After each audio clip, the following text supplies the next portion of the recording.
I'm burnt down. Screw this. All we need is $20 million. Hey, Netflix, how much would you pay me? It. We're in too deep. Every other day we'd have mental breakdowns. You're funny. You want a job? Just put this out there. I did not. I make video. So I got a mic on so I can move around a little bit. Yeah. I just bought this brand new studio and 100 acres of land around it.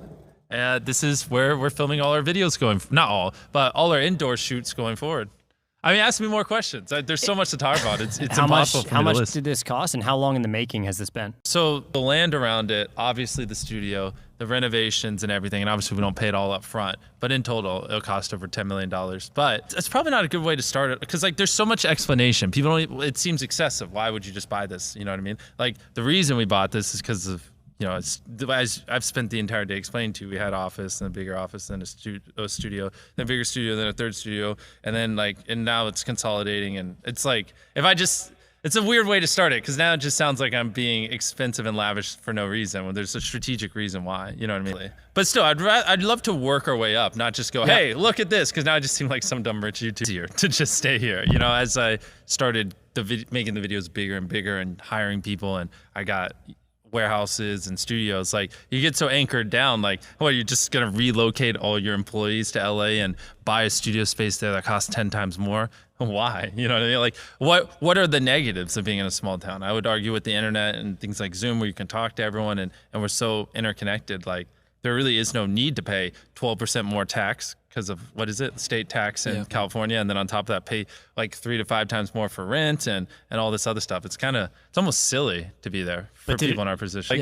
Like, or I could just fly there when I need to. That bug's gonna annoy me. It's dead now. Thank you for getting rid of it. But you know, like if I really want to hang out with someone, they can just come down. You know what I mean? It's like a 4 hour put on me the entire time. When I used to make like $1 a day, I saved up for months and I bought a microphone, way worse than this microphone. And then I saved up for like half a year and I bought a computer. I the whole time I was like recording on my iPhone. So I was recording and editing on my iPhone when I first started, and then I got a microphone you could plug in, then I got a computer to edit on. And then after like 2 years of just filming on my phone, I had 100,000+ subscribers. But I still didn't have a camera because those things cost like $1,000. Or I was stupid. I didn't realize you could buy like a G7X for $400. So then I bought a camera, and after that I bought monitors for my computer, and I just kept going and reinvesting. And then I tipped pizza delivery people $100, and then I tipped a homeless man 10 grand, and then, you know, gave away cars, gave away houses, and last hand take hand off $1 million keeps it, and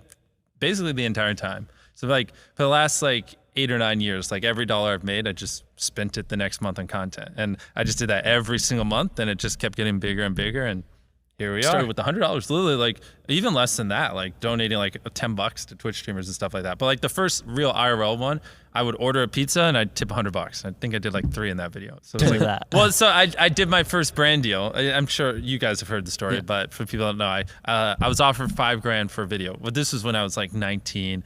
And it was so much money. It's like, Mom, look. And I was like, double it. And I'll walk outside and I'll give it to a homeless person. And they're like, no, you won't. And I was like, double it. And I was like pacing around my neighborhood for 3 hours, convincing this guy, like on the phone, just double the money. I promise the video will go viral and I'll give it to a homeless person. I was like, $10,000 just looks better in a title. It'll get more views. I promise your app will do better.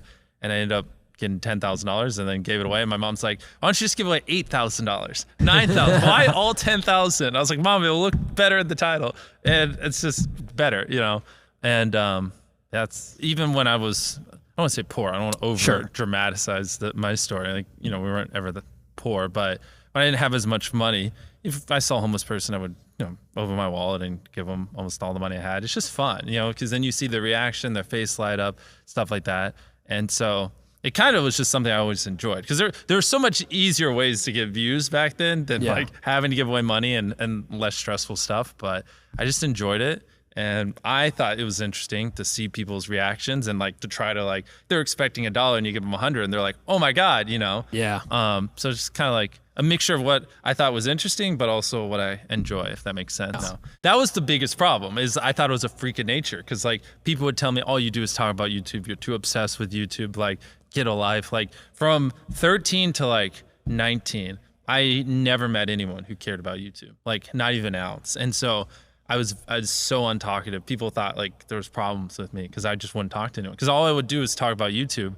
And after a while, like you realize like no one cares. Like you just get labeled as the guy that just only likes YouTube. And so I kind of just like didn't talk at all. And then when I was 19 and I had like 10,000 subscribers, maybe it was like 18. And that's when I started meeting a few other YouTubers online. And I realized like, I'm not a freak. I'm just like obsessed with YouTube, and that's okay. You know, you just got to find other people that are like that. Most people want to talk about South Park when you're younger, or when I was younger, or cartoons or whatever. And I back then was figuring out how to drop ship or how to better edit a video or stuff like that. Like bring that up at a high school lunch table. Well, I guess now people care. Yeah. Bring that up at a high school lunch table 10 years ago and see what they say. They're like, the studied so hardcore. Like I don't remember the YouTuber's name, but some YouTubers.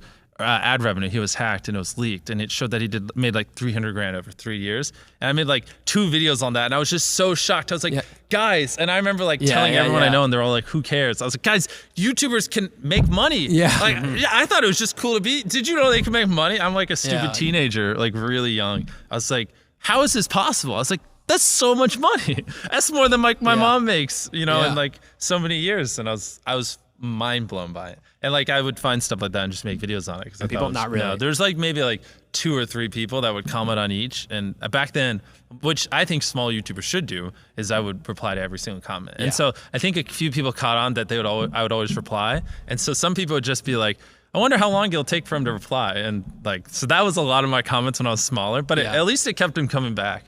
And it's like, it got to the point though where I was getting hundreds a day, and I was like, okay, like maybe I shouldn't spend an hour a day doing comments. So that one, I honestly have no idea. Like, it's so long ago, it's all like a blur. Like, I just remember like making videos, and I remember being like, dang, like everyone's telling me like, you're stupid, you know, you're very awkward. Like, you know, why would you make it? There's millions of people trying. And I just remember being like, I don't know, I just like it. I'm going to do this or I'm going to die trying kind of thing. 'Cause also I was a big pussy back then. But I just, so after just grinding year after year, there's probably some blur between when I was 17, 18, 19, somewhere in there, it just started to get a little bit of views. You know, it's weird. I think the problem is like, I told this story years ago, it probably would have helped. It's so much more acceptable now. Like everyone wants to be a YouTuber. Everyone wants to be a TikToker. Like growing up now, like you can just tell by the people and the numbers and explosion of social media that like it's a lot more widely accepted. And also it might also be where I grew up in North Carolina. It's different than LA. But back then, like it really just was a strange thing. You know what I mean? To like want to dedicate your life to being a YouTuber and being that obsessed. And so for me, like there's probably like 0 people within a 1-hour radius of me that actually loved YouTube like I did and anything like that. So it's just like if you wake up and every day you obsess over something and you live and breathe it, and that's what you think about, that's what you do, that's what you study on and off, that's what you stay up every night grinding, and no one else even gives a flying about it. It's like you just feel like a weirdo, you know, like an outcast. And I was also like just dumb. Back then I didn't realize, oh, well, I just need to find different people. I thought like, oh, my whole life I'll just never enjoy talking to people. And then I met other YouTubers, and then I started talking to them like 10 hours a day, and I was like, then that's when the channel really started taking off. That's just where you just, so like imagine a world where it's just you working solo and you work 12 hours a day every day for like a year, and you're just grinding, you make a mistake, you learn from it, you grind, you make a mistake, you learn from it, and you do that for like a year. And then imagine a different world where you have 4 friends who are also equally grinding in something similar. Friend number 1 makes a mistake on Friday. He teaches the other 4 people. Friend number 2 makes a mistake the next week, teaches everyone. And then like you're all learning from each other's mistakes. You're all constantly studying 24/7 and downloading each other. Like after a year, you're like 2 years ahead of the guy who was just solo. It really does make a difference, especially like my friend group. When I was like, I met a bunch of people when I had 10,000 subscribers, and we all like, we agreed not to drink, we didn't do drugs, like we didn't date, we didn't do anything. We just literally obsessed from the time we woke up to the time we went to bed. That's literally all we did. It's wild. Like I've told this story before, but for people who didn't listen to our other podcasts, like one day I literally got up and we had an 18-hour Skype call, and then I went to bed, and that's all I did. And we were just tearing apart YouTube videos, studying trends and stuff like that. I don't even know how I got food. Like pretty sure I was just ordering food so I didn't even have to leave my house so we could keep working. Like it was that level of obsession. It was just dumb. It was so unhealthy. I talked to all of them. Well, not all of them. I talked to most. I like him a lot. And so he's always been kind of like my sounding board. And like, if I have a question, like, I'm like, oh, I don't know what to do. Like, he's usually pretty good at helping me think it out. Like, I've probably spent 10,000 hours talking to him over the course of like the last 6 years. It's wild. Back when I edited my videos, set them all up, tore them all down, did literally everything all by myself. I didn't have like a single employee until like 4 years. It was brutally hard for me, man. The first one was just an editor, and even then it's like, because I'm so particular on how I wanted it. And I also didn't have an office or anything when I first started. So I just set up a computer in my room, and he would come over and edit the videos after I finished, and I would just watch him edit. And then I would just be like, why'd you cut that? Why? Like, you know, every YouTuber says it. It's like, no one will ever be able to replicate my style. I gotta edit it. But newsflash, someone can. It's actually not as difficult as you think. But back then, you know, I'm a teenager. I didn't understand that. At the start, it was just a lot of like micromanaging like that. But even then, it still freed up so much time, because I just kind of got to the point where I was like, I can't stand editing. I had edited probably like 1,000+ videos in my life at that point, between that channel and other things I had done. I was just like, I just don't want to do this. I just want to make videos. And so that first one, and then I just was like, oh, why don't I bring, like, I think I did a video where we like smashed 4,000 plates, like dropped them to see how they'd break. And it's like, well, why don't I hire just someone to help me pick up these plates, and, you know, hire someone to help with this. And then it just, you know, I started with like 2 or 3 people, and then every month I just hired someone else as the videos got bigger, and here we are 4 years later. Yeah. The people, like, again, the thing is everyone has different priorities. You know, if you want to make a few $100,000 a year and just, you know, coast or whatever, like, you know, not everyone has ambition and stuff like that. But if you really do want to be the best you can possibly be the biggest YouTuber, you should look at hiring as a way to free up your time so you can do more important things, and even then, and hyper optimize every little minute. And anything that isn't work, you should outsource to someone else so you can recharge, so you can work again. You know, oh, that's a hard one. I mean, the videos just kept getting so much bigger. I can't tell you which video, but it just, if you watch my videos, when I stopped filming in my room and I started filming outside, it gets so hot here. I was like, I don't want to just film outside, and I burn so easily. And so then we got there's like an old firefighter building or whatever. Like, the floor was yellow. It was hideous. There's 2 garage doors where the fire trucks used to come in and out. That's where our first ever like studio. It was a really small warehouse. I started off in my bedroom, like we talked about earlier, and then I got a little office building, like 1 room basically. Well, it's 2 rooms. They weren't really that big, and then we outgrew that in like 3 months. And you know, my mom told you guys the story yesterday. And then I got a bunch more office space, like 4 or 5 offices.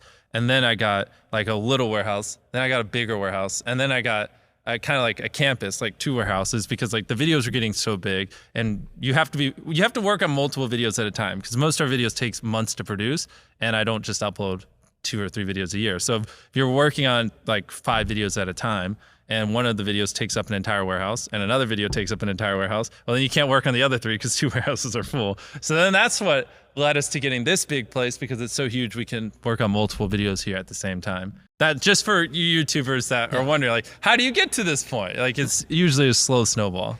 I showed them how I lost $500,000 on a video. The entire time. Ever since I was 13. I mean, even though I wasn't monetized at 13. I don't think I got monetized till I was like 15 or 16. But ever since I got my first YouTube paycheck, I just always spent it back on YouTube. I just wanted to be the biggest YouTuber I could be. As not like, I mean, I don't know, I'm a dumb 15-year-old. Like, all my friends play, balloon tower defense in class and talk about that. I don't know, other videos, and I just want to make better videos. And I mean, now I'm a lot more strategic, but back then it was just like, I just want good videos.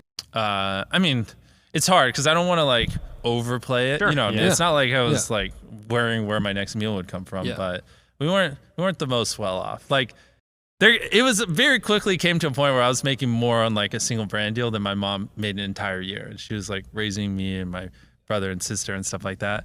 It was, I've always want money so I can make better videos, so I can grow my channel. Yeah. But it's like, no, I mean, like, dude, like the type of stuff I do now would have been unfathomable to anyone back when I was younger. Like, so unfathomable, it's crazy. Like, if you told me when I was like 15 that one day I'd make $100,000 a year, I would have been like, what the f?